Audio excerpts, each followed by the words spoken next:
Well, Russia's foreign ministry says it will allow US officials to visit with a man accused of spying in Moscow. Paul Whelan was arrested by Russia on Friday, accused of espionage. US officials have been eager to speak with him. Whelan's family says they cannot figure out why he was arrested. They say he's not a spy and was only in Russia for the wedding of a friend. He was visiting Moscow for a wedding for a friend and helping his friend because Paul had been to Russia before and could navigate Moscow and the sites.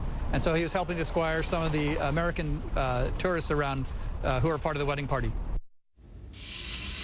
So we have several angles on this story. CNN's Matthew Chance is in Moscow, and our Martin Savidge is in Paul Whelan's hometown near Detroit, Michigan. Good to have you both with us.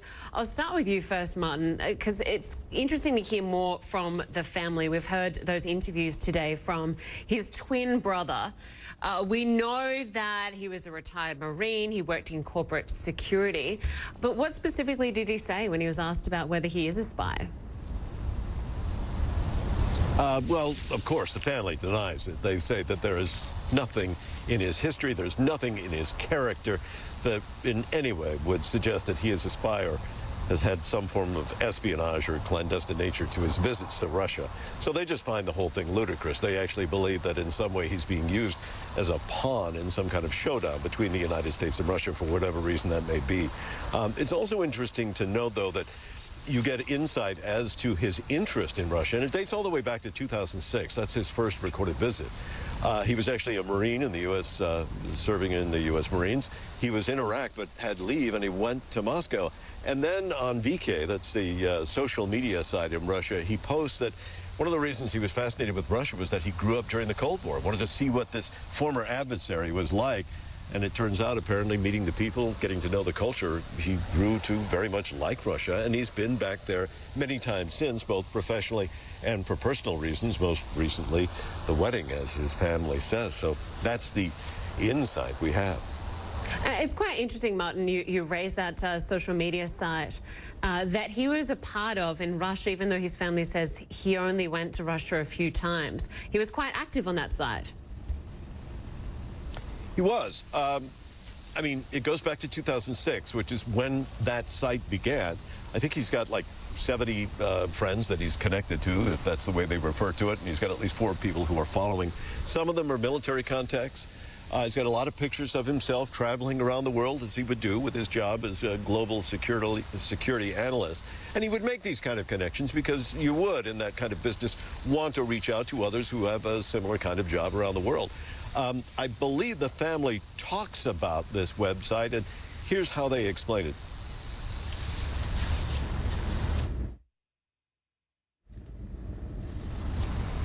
Okay. Then I am mistaken. They did talk about it. And what they basically said was that they were aware he had this website. They didn't see anything suspicious to it. They do believe that the reason he had it was for both professional and for personal reasons. He wanted to make friends. He wanted to make contact. And the last posting that was on that website was to say he was on his way to Moscow, next stop. Whether that was any kind of tip-off to Russian authorities, yet to be known. All right, Martin.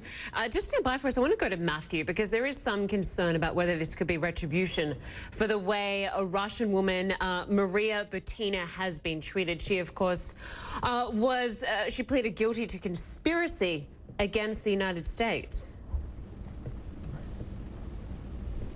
That's right, and the timing of this detention of Paul Whelan has been seen by many, observers of the situation to be somewhat suspicious, because Maria Butina pleaded guilty just a couple of weeks ago to conspiracy, as you say, after US prosecutors accused her of attempting to infiltrate conservative groups in the United States, like the National Rifle Association and the Republican Party, in order to influence prominent Americans who are members of those organizations. The Kremlin was absolutely furious about that and about the whole kind of allegations against her, because they say she was not a spy, not involved in espionage, and was unknown to the Russian intelligence services.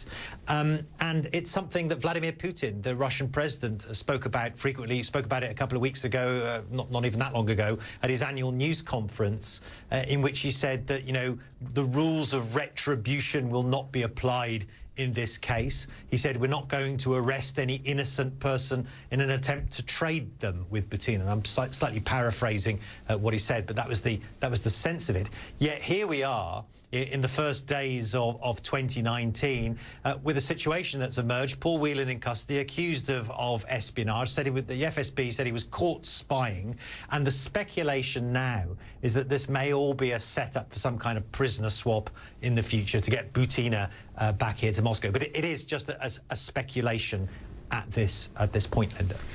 And Matthew, we did hear from the US Secretary of State Mike Pompeo earlier today, who said so far US officials have been denied access to Mr. Whelan, but it sounds like there could be some sort of meeting happening soon. Any indication of when?